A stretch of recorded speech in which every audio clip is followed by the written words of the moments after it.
So I want to welcome all of you to our Education for Action workshop, which is the first in a series of various workshops and actually a performance next Saturday that are part of our Art for Action week.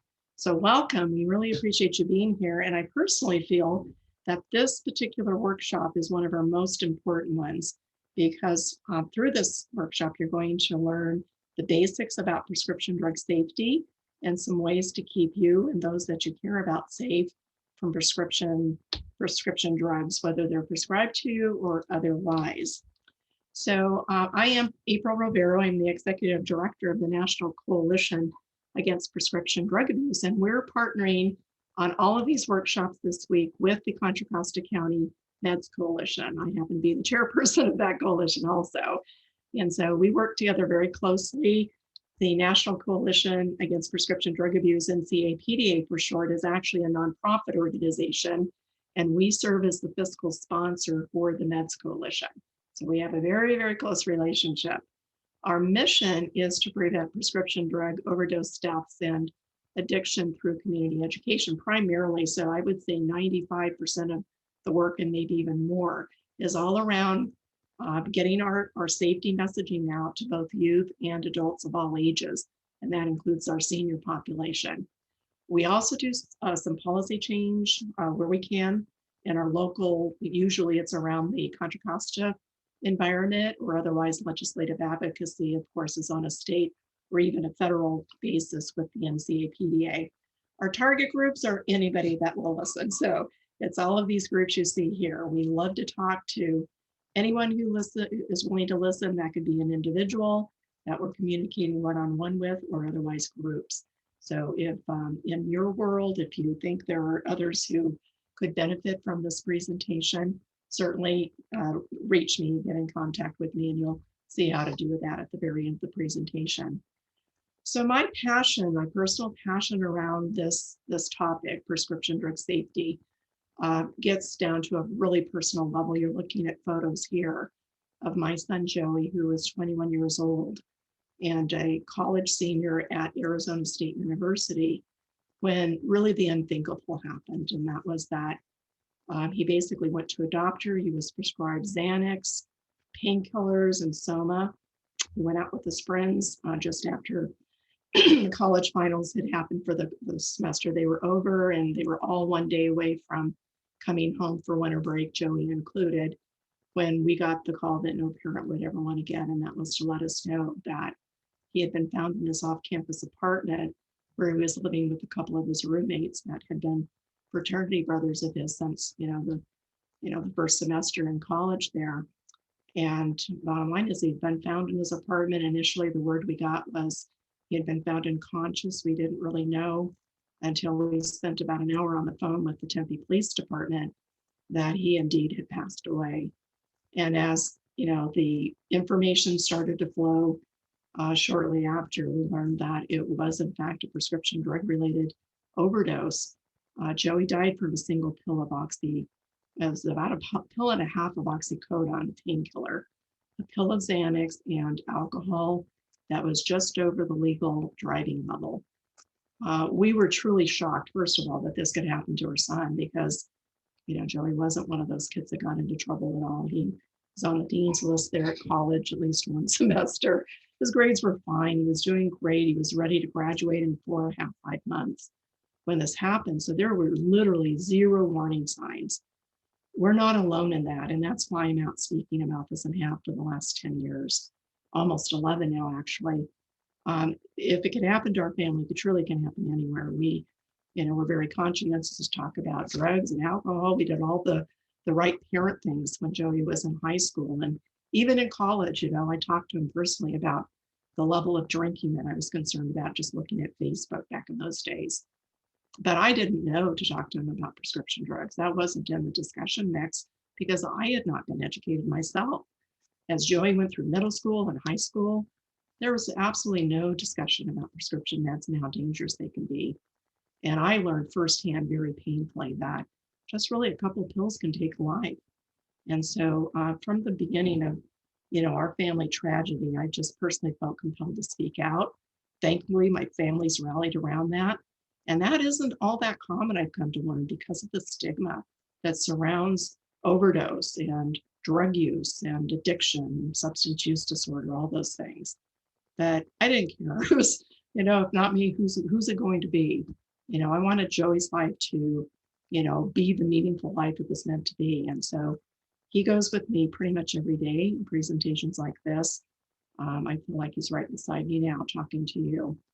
And in the end, I just hope that my sharing his personal story will make a difference with your young people, whoever I'm speaking to, because it is the case that we have national epidemic in our country with overdose, and it just continues to increase. It's really frustrating, truthfully, because it's not just me out there working, across the country to make a difference in prevention. It is an army of people working. It's our federal agencies finally coming on board. It's our local, public health systems that the reality is the last year we've been locked down, a lot of anxiety, a lot of pressure, a lot of mental health challenges, with pretty much everybody. We all have been challenged at some level. And so, human beings tend to move over to, they try to find ways to cope with anxiety and challenges like that to get back to a normal state. And unfortunately, some people gravitate towards alcohol or drugs to manage those feelings. And so here we are, a year down the path from COVID, actually more than a year now. And we've got a lot of people in trouble. And the overdose levels are just really shooting up. We already know through reports we're getting from the CDC, Center for Disease Control. Back in 2019, so this is the last formal data that we've really seen that is, official, let's just say, we had over 70,000 people that had died from overdoses. And this could be from anything. It's not just prescription meds, but look at how many of those overdoses were from opioids, which could be either prescribed painkillers or otherwise illicit or illegal opioids such as heroin, fentanyl, carfentanil, and more. So we already know through preliminary data that in 2020, we're up to 80,000 deaths, and they're projecting that we may be seeing over 100,000 overdose deaths in 2021. So we've got to do everything we can to educate ourselves individually. I hope that you'll share the information that we're sharing here tonight with those you care about. So for our young people online here, please go ahead and share with your friends. And also for adults, you've got families, you've got friends, share out. And again, invite them to presentations that we may be conducting in the future, or we'll set up just for them. So here's another data slide. And I think this is important because you can see that back in 1999, it was under 20,000 people, which to me is still horrible. Every single person that passes away from, an overdose that is avoidable when it comes down to it is so precious and really sad. But here we are in 2019 at 70,000 people. As you can see, the male and female, we're looking at this in a binary way here.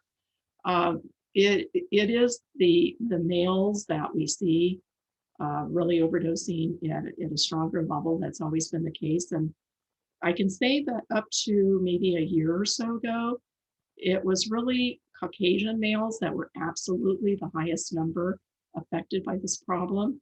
But CDC has actually put out some really good reports that is showing that our Hispanic and our African American populations now are really skyrocketing. They're actually being affected in a bigger and bigger way.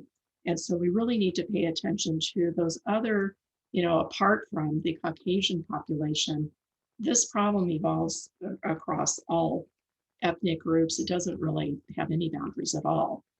I like this slide because it really shows us how certain kinds of drugs have really increased a lot. So the synthetic opioids, as you can see with this orange line here, there's been a really big increase in the synthetic opioids, and that is other than methadone that would be used often. It can be used for pain management, but methadone is often used to help people come off of opioids. So really what we're talking about is primarily fentanyl. We're going to be talking about fentanyl and how powerful and how dangerous it is and how many people are being affected by fentanyl alone. As you see, though, we're also having a pretty sharp rise in the psychostimulants. This would be, cocaine and some of the other, methamphetamine, I guess, primarily as they're showing here. Prescription opioids are still a challenge, but we're glad to see that it's kind of coming down a bit. But we don't want to celebrate, because that means that because of some of the prescription drug monitoring programs we have in every state in Missouri now, it's not so easy to get prescription painkillers now. So what people are doing is they're moving to the street, and then what happens? We see them getting hold of fentanyl one way or the other, often not even knowing about it. So yeah, we're glad prescription opioids are going down in terms of impact, but there's another side to the story there that we have to be alerted to. This is just a quick definition about prescription drug abuse. And what is it? It basically is, if you don't have a prescription and you're using pills that you get maybe from a friend or whoever, family member, that is illegal. You're not supposed to be in possession of these kinds of narcotic medications, scheduled drugs we call them, without a prescription.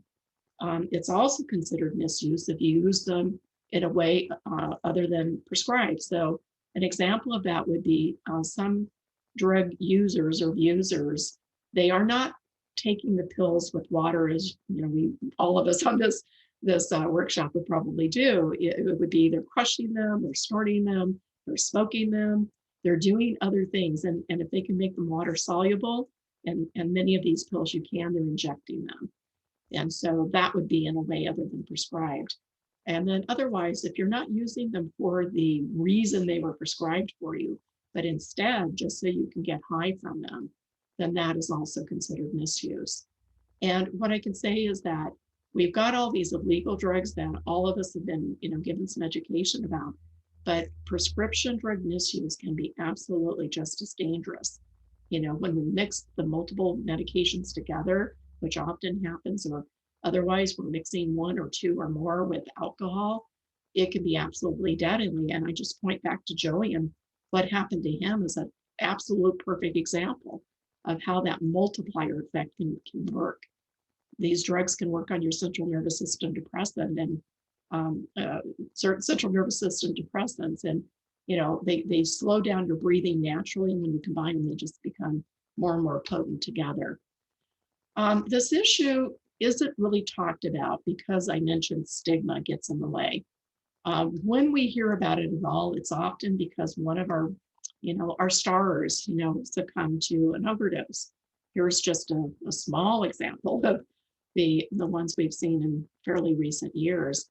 I did a study just about 2 weeks ago. I actually just Googled how many musicians have died from an overdose, and I was really astounded to see how many had over the last, since 1996, I believe it was, until now. There had been something like 128 musicians who had succumbed to an overdose.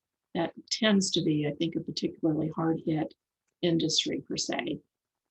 It's really sad, the only good thing that comes out of the overdoses like that is that it does make the news, and it causes all of us to talk about it. We're horribly sad when somebody that we identified with or we liked, the music of whatever, passes away. But the only good news is that we are talking about it, and it tends to result in a sharing of information, because if it can happen to these people who seemingly have everything in the world at their fingertips, it can certainly happen to others. This slide represents just a fraction of the over 700 photos that have been sent to me over time by typically parents who have lost their children. And, I know the personal story of pretty much everybody on the slide here. Some of them are local, young men that, grew up in this area that I live in. We have 2 examples of 2 brothers that passed away. I've seen the impact on the families for just one. Can't even imagine going through this twice myself. It was just, it's still just horrific to have to live with that loss. This little girl here, her dad, Pete Jackson.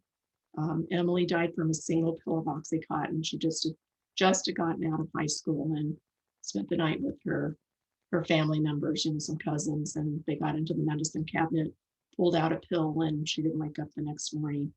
Anyway, a story for every one of these. And my point about this is that this is really the impact. The stars we hear about, we don't necessarily hear about the everyday people, but these are the people that are losing their lives, and they are friends or neighbors or relatives. And all of these overdoses are avoidable. The work we do is to help prevent them through education and helping people understand. You get rid of that low perception of harm when it comes to prescription drugs, bottom line. So community impact beyond the overdose deaths that we see include crime that any of us could be impacted by any time. The reality is people who need drugs every day to not go into withdrawals, and that most typically is opioid addicted people. They'll do whatever they have to do to get the stuff they need to sell to basically be able to buy the drugs they need. And so crime like cars broken into, houses broken into, pharmacies being robbed, even bigger crime like that, it is happening in all of our communities at some point or another. And then I just want to take a quick moment. Neha, I see you've joined us. I want to make sure you know that I am recording the session. So if you prefer to go off video, please free to do that. So you'll be part of our session, no problem. So we've got our crime. Again, any of us can be impacted by. Substance use disorder is so crippling to families. I didn't think I knew anybody before, we lost our son Joey to substance use disorder. I don't think I knew anybody, but I probably did, because the reality is there are people walking around in our communities who have a problem. They're not admitting to, their families aren't admitting to, because of the stigma. So that is the single most, disruptive and problematic thing that exists in the space that we're working in. It's the stigma, because it causes people not to want to ask for help, to be ashamed and afraid to ask for help, and not even to be educated about, to even know where to go to get help. And so I'm here to say that we've got to open up the conversation. I serve as an example of that, but we all need to be talking about this, with our friends and neighbors. We need to get to the point that everybody understands that substance use disorder is a disease. It's a medical problem. And if we treat it, people can recover from it. But it can also be a chronic disorder, meaning that people can relapse. It happens all the time. That doesn't mean it's the end of their life. It means that they need to go back into treatment. So we do see people often go in and out of treatment. But I loved it. I love it when I see somebody finally get it after 4 or 5, maybe 10 times in rehab, and finally they get to a stable place. What I see otherwise is people overdose. Maybe they survive, maybe they don't. Their families are traumatized, and basically they don't know if that person's going to survive from day to day. It takes a toll medically, mentally on their family members and those that care about them, friends, family, whoever it might be. So bottom line, stigma, got to get rid of it. Moving on to drug driving, any one of us can be on the road, around town, on the highways, and we could be the victim of a drug driving accident. There's no difference with these medications that we're talking about. There's no difference in being impaired from because of alcohol versus drugs. And so we need to keep that in mind and be extremely careful if we're prescribed medication. If it tells you on the outside label that don't operate machinery, that means don't get behind a car. You need to have somebody else drive you to the store or to the grocery store, whatever the case may be. Don't get behind the wheel, and also drive defensively. Be on the lookout for those drug drivers, because they're out there every day. And then the financial cost to our country is just absolutely enormous. This is probably a low estimate. When you take a look at how much it costs for law enforcement, the effort to, stop the diversion of, pills coming in, taking care of people in our jail system, unfortunately some end up there, and then otherwise the medical treatment, all those things just really add up. I think it's really important for us to share with our young people too, because pill sharing is done very casually, often within a family setting. But possessing medications, as I mentioned really earlier, is really illegal. It used to be a felony. They used to lock people up for a long time for even having pills that they didn't have a legitimate prescription for. With, I think it was Prop 56 or 57, 2 or 3 years ago, that changed, and now there's a citation. There is a consequence, but it is not as severe as it was before, because the thought is, instead of punishing people for having a substance use problem, and that's probably the case for most of those who are in possession of these pills or other drugs, we need to get them help. And so there's a really concerted effort, and it's growing, which is good to see, to get people into treatment instead. However, if you're selling or just furnishing prescription drugs, like illegal drugs, to somebody else, if you're a drug dealer, that is felony, consideration, and jail and prison time are certainly part of the equation there. So you don't want to sell or furnish. And so when I talk to the kids in classrooms, I always tell them, okay, let's take an example of, let's say, Adderall. Many of our kids take, that they take that medication for ADHD or ADD, and it's a legitimate medication for them if their doctor has decided that they need that. But it's not all that uncommon for other students, their friends, to hit them up for that medication. Or what if they walk on campus once we finally get back there permanently, right? They walk on campus with maybe a cast on, or they're on crutches. Often there's an assumption that they have been prescribed painkillers, because quite often they are. And so there is often an offer of, purchase. I'll give you money for them, let me have a pill or two, whatever. So I make sure that they know that if they do something as casually as that, they sell or give their pills to another child, a friend, family member, whoever, that it can be really serious, because the medication they've been prescribed has been the dosage, the amount they're supposed to take, all that. There's a careful consideration by a doctor as to what that should be. And if you're just randomly giving your medicine to somebody else, you have no idea what underlying medical health problems they've got, what other medications they may be taking. And so the combination with you giving them a pill could be lethal, could be really serious. So I'd like to make sure we get that message out. So parents with us today, please share that. And then we've already talked about driving under the influence, but it can cost you a lot. It's no different, again, than driving under the influence of alcohol.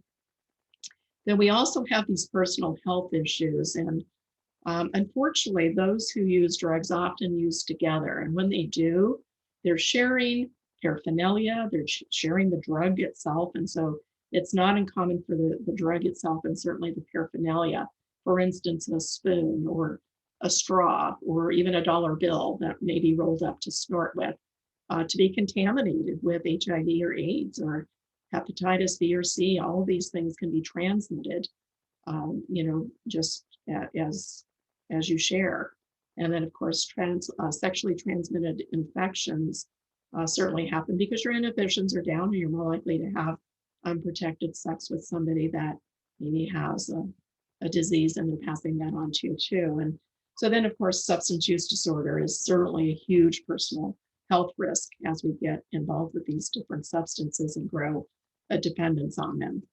And really, I want everybody to realize that, we all kind of think that we're generally kind of immune from bad things happening to us, but substance use disorder really just, again, it does not discriminate. It can happen to anybody.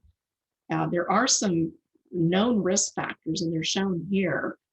So things like family history of addiction, that is a really strong one. It's thought that between 10 and 30% of people that have someone, especially the closer genetically they are to them in their family, that has a substance use disorder, you are definitely more prone to develop on yourself when you start to dabble in any of the substances. And that's not just pills. It could be alcohol, it can be tobacco, marijuana, any of those things. Also, the earlier young people use substances, the more dangerous in terms of developing a substance use disorder it becomes for them, because their brains, the human brain, doesn't fully develop until we're around 25 years old. And so what that means is that you're introducing whatever chemical it is with whatever drug or substance that's coming in the body, and it's disrupting that developmental process. And so I always go to this point. If I lost the use of my arms, my legs, everything else, but I still have my brain, at least I would feel like there's some part of life left. Your brain controls everything about you. It controls your bodily functions. It controls your ability to care about people and to plan your future, all those things, and you don't want to mess it up. So, it's so important that young people realize that.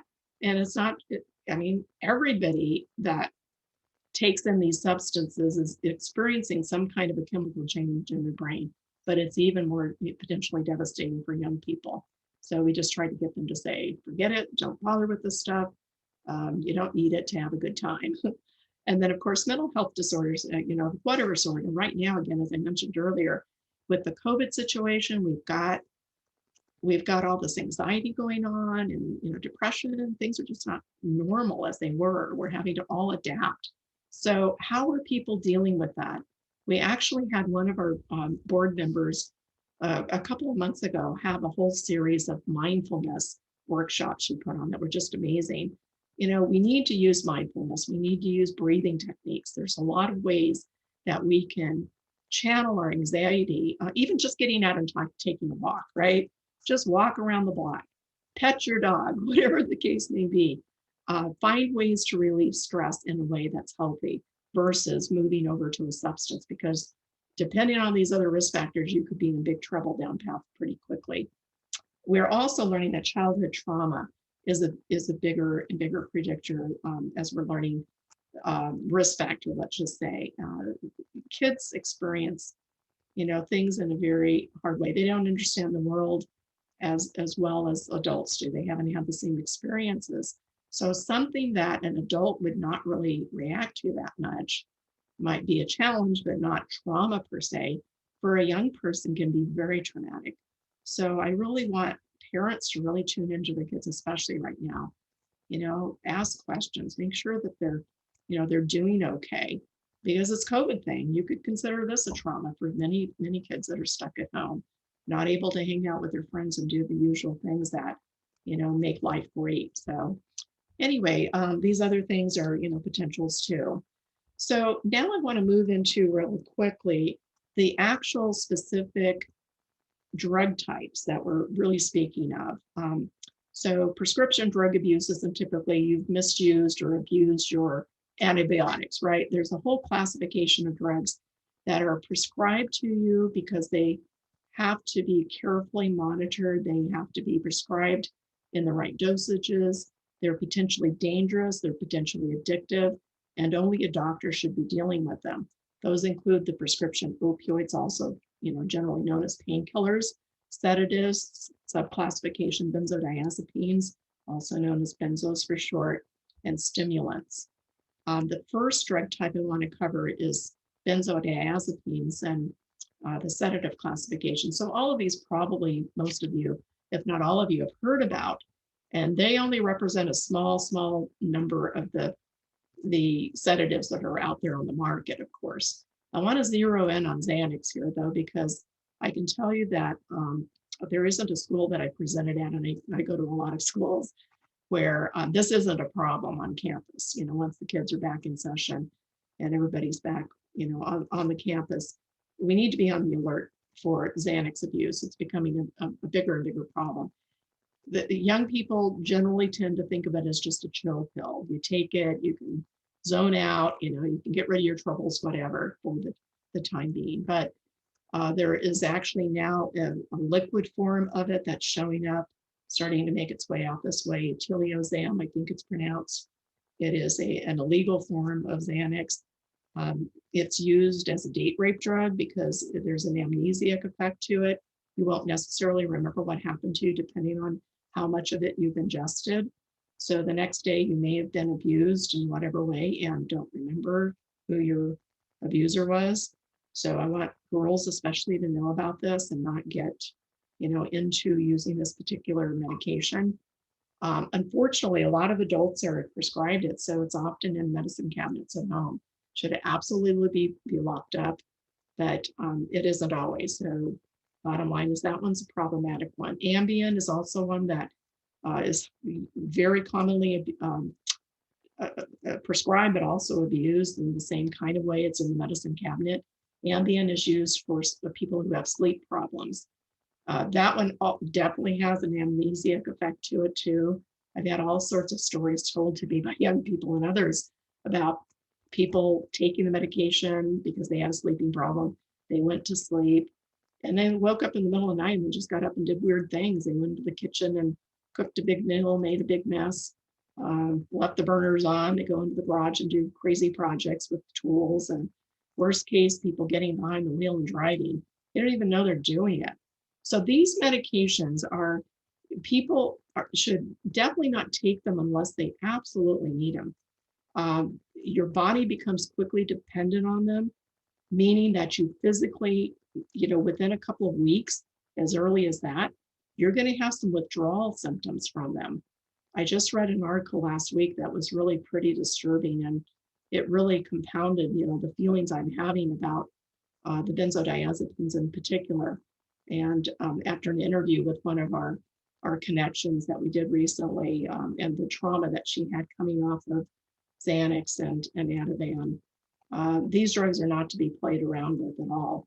They do slow down your brain function. All these things can happen, but once your body becomes dependent on them, you have to be weaned off of them very, very slowly, or you can have lethal seizures. And you can also be left feeling more anxious than you were when you started taking the drugs in the first place. So anyway, just really important that we use them only when necessary and find other ways to cope with those feelings that we've got. The other medication type is the stimulants, as I mentioned. And so these medications are very commonly prescribed, as I mentioned a little bit earlier, for ADHD and ADD, which are, pretty common conditions that our children have. And, in the case of somebody that has that condition, these medications are prescribed to calm them down, to help them focus. But the reality is when somebody else takes these medications that does not have that condition, their brain reacts differently to them. Instead of calming them, it actually accelerates everything. Your blood pressure goes up, your temperature can get really high to a dangerous point. All these things that you see on the screen here can happen. And so again, I don't want young people to share their medications. It may be working for them and good for them, but these are the kinds of things that can happen if they share, and anybody shares. And I also am really concerned about seniors. I most recently was told that some doctors actually are prescribing to older people to give them extra energy when they don't have ADD and they don't have ADHD. Basically, they're prescribing an amphetamine. If you look at these medications under a microscope and compare them to meth, there is not a whole lot of difference. This is the legal version, the controlled version. You know what you're getting, but it has the same kind of effect, and they are definitely addictive. So we need to be really careful. The next classification is the painkillers we were talking about. These are prescribed opioids, and these just get prescribed, unfortunately, not uncommonly, for mild to moderate pain. They're really meant for, more severe pain, and certainly in the case of Oxycontin 80s, as you see here, which is the strongest Oxycontin pill you can get, that would be for somebody that maybe has late stage cancer pain, somebody that has maybe had pain for years with a back condition, a chronic problem, and they've basically grown a tolerance to opioids to the point that they could take an 80. If we took this ourselves, assuming that nobody has grown into a tolerance level, and I'm sure that's the case, then we take an 80, we could be gone, just like Emily that I mentioned earlier was. It could be a really, really severe reaction, shutting down her breathing. All of these medications are out there, though. They're commonly prescribed. There's different dosages. The drowsiness, the constipation, those are certainly concerning.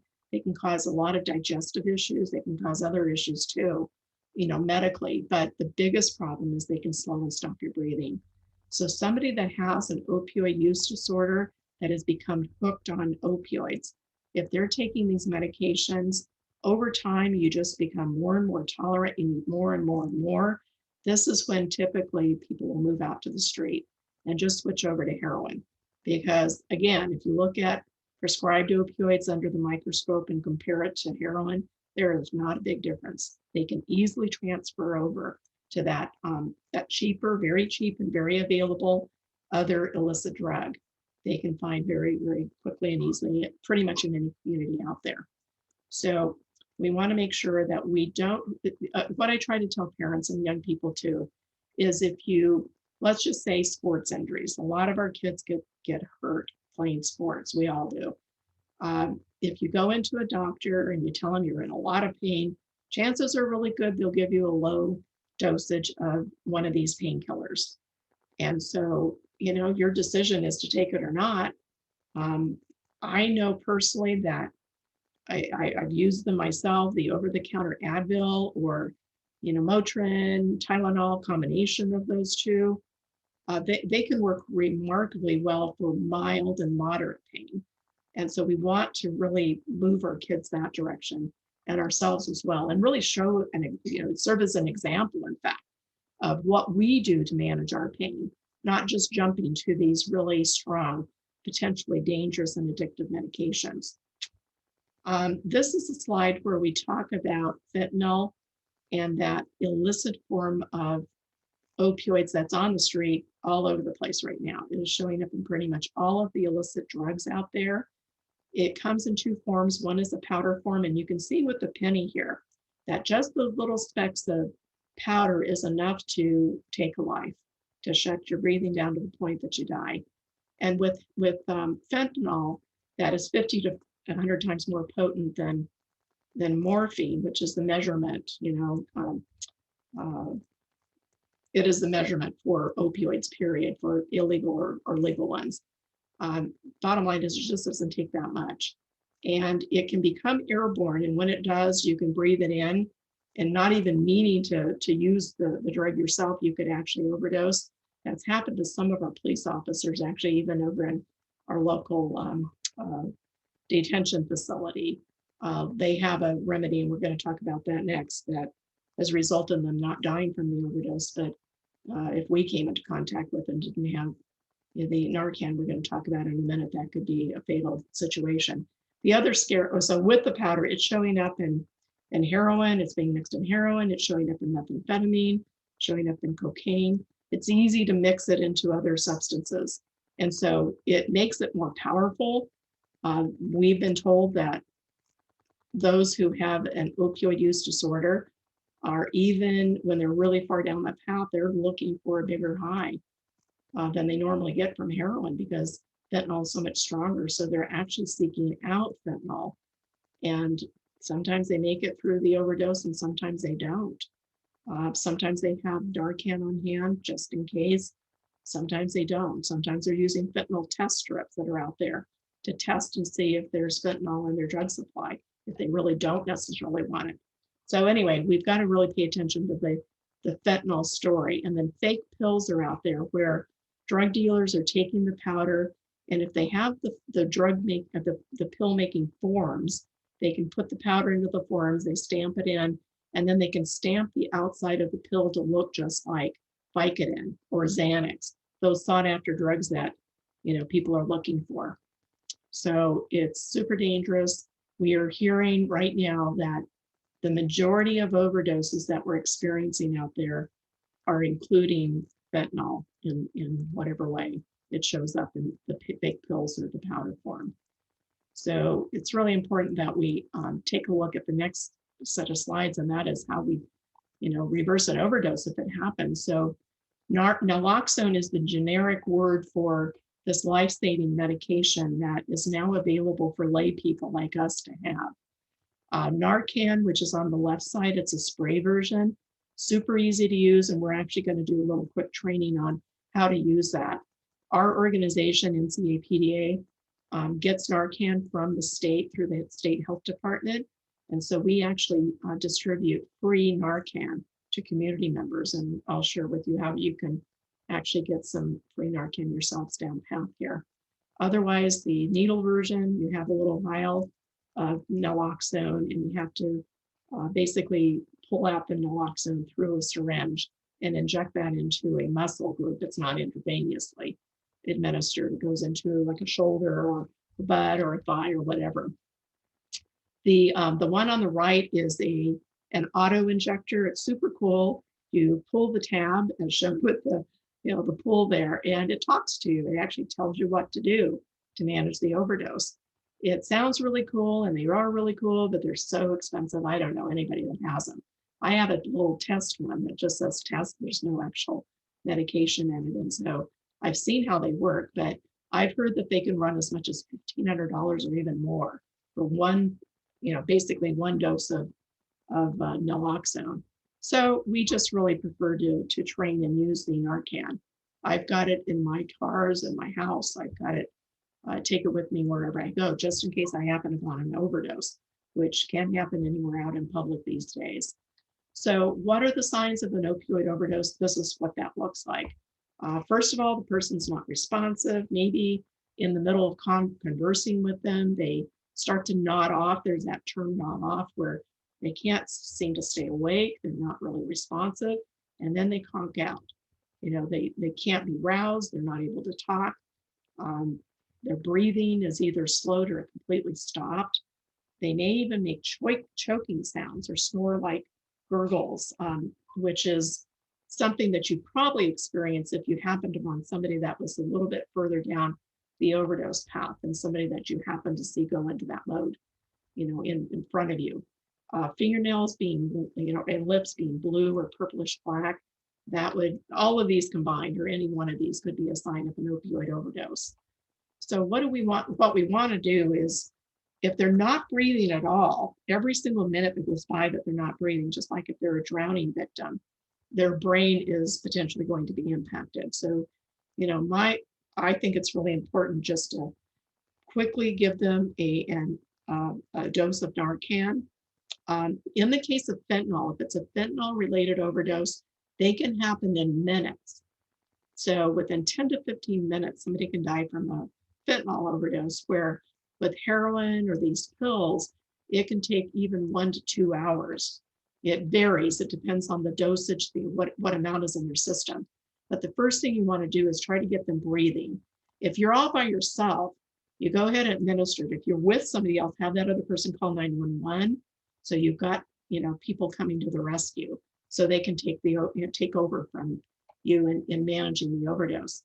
In the meantime, spray the Narcan in, give them a couple of breaths of air. If you're all by yourself, then try to fit in the call to 911, get back to them in 2 to 5 minutes if there's no response, and give them that second application of Narcan.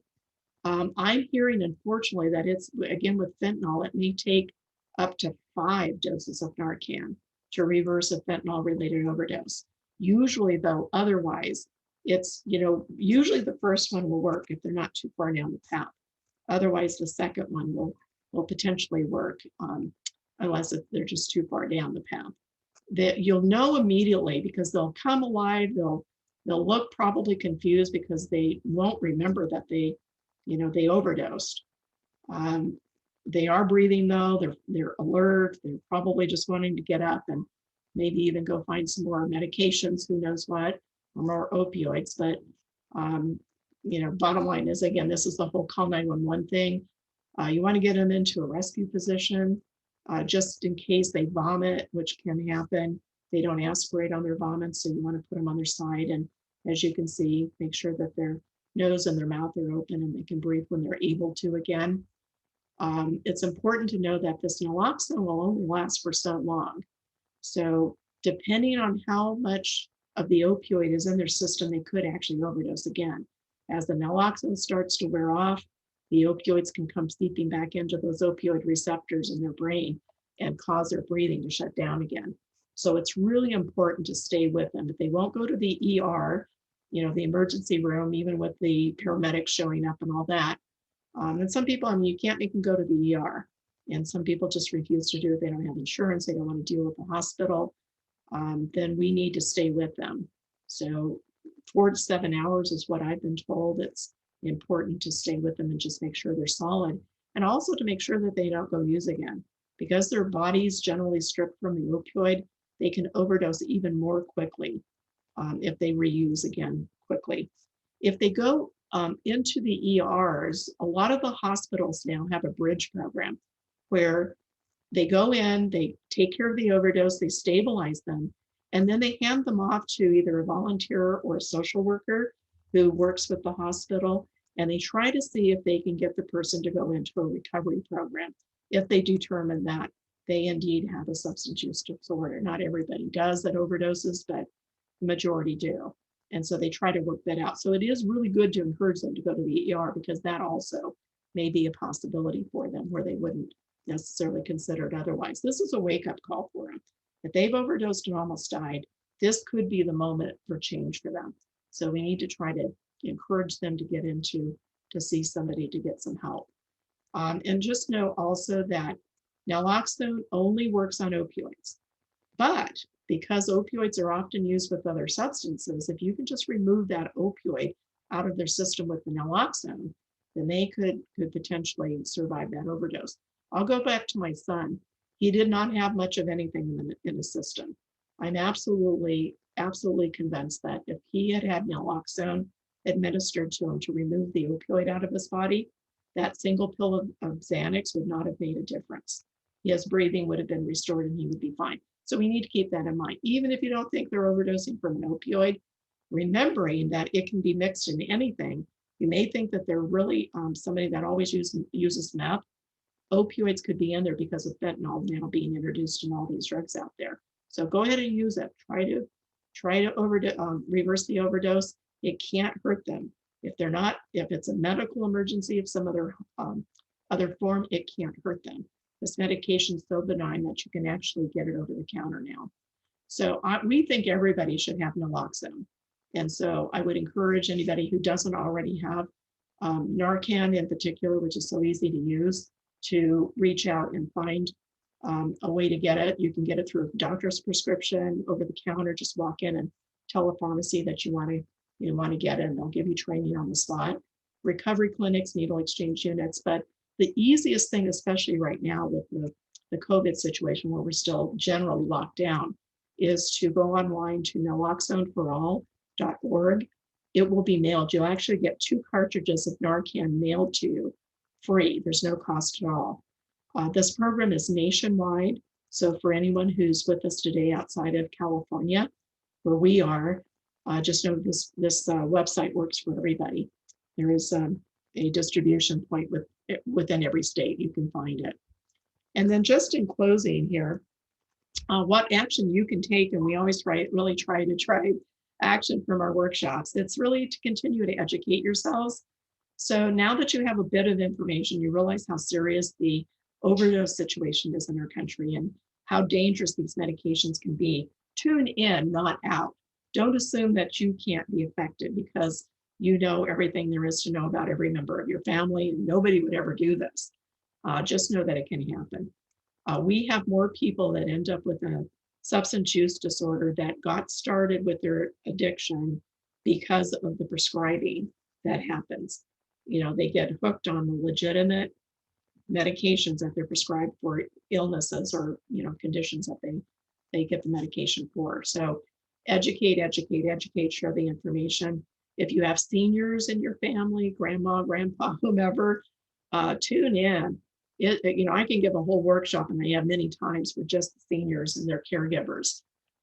Make sure that they know they've got to lock up medication so they're not supplying unwittingly to family members or friends or caregivers that may come into their home. And just make sure that we always know what kind of medication they're taking, because the reality is, as you get older, you have more doctors, you get more drugs prescribed to you, and not always is somebody really watching the overall effect of those combinations that are prescribed. So as family members and other people who care about seniors, we need to tune in and always lock up your medications. And I think that should be even the over-the-counter stuff. Those medications, all of these look pretty, they're colorful, they look enticing to little kids. Last I heard, we have about 70,000 young little kids go to the ER every year with a poisoning because they get a hold of medications they should never have access to because people aren't locking them up. Disposing of them is pretty easy. You don't want to throw medications down the toilet or down the water systems anyway, or in the trash, because our waterways, our systems are really being impacted by medications, believe it or not. Different little marine animals and stuff are showing the effects of some of these drugs that make it out to even the ocean. So we want to dispose of them properly. Most of the pharmacies, at least in our county and the counties in Northern California, they have drop-off bins. Most of the police stations do also. So just you can Google it easily for wherever you're resident residing in. You can find the nearest location to you. Our website has information about our county. So anyway, there's an easy way to find a drop-off location. Even our Safeways, our grocery stores now just put in some bins recently. In terms of medication safety, you always want to ask what the side effects of medication you're being prescribed are. You need to understand that, and also understand that doctors will give you the high-level look at that. I've seen that firsthand. The pharmacist usually has a much better feel for what kind of side effects there could be. They usually, well, for all of these medications, they would send you over to the counter to have that conversation with the pharmacist before you walk out the door, and they even give you the medications. But I would say go on Google and look for side effects. Make sure you're tuned into what those are. If you start to exhibit them, you want to call your doctor and make sure that they know that you may be having an adverse reaction to the medication. Always ask if it can be addictive or not. And if so, that's kind of a heads up to think, well, maybe my pain isn't all that bad, and maybe over-the-counter medication could work just as well or better. So just try to explore other options. Doctors shouldn't pull out the prescription pad to treat people with these medications first. There are alternatives, and we would hope that they're using them, but the reality is not all of them do. It's just easy to write a prescription. They do that. Read the drug labels, even the over-the-counter stuff, because all medications, over-the-counter or not, have potential side effects, and we need to know what those are.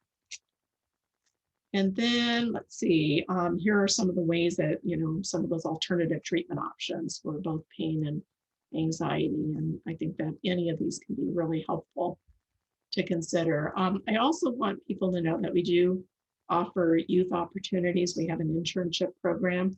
We have, I think, about 17 interns on board now. We call them youth ambassadors, and they're doing some really amazing work conducting interviews. If you go up on our YouTube channel, you can see some of the work they've done with the lived experience interviews or otherwise educational interviews, and then just all sorts of other programs and projects that they get involved in.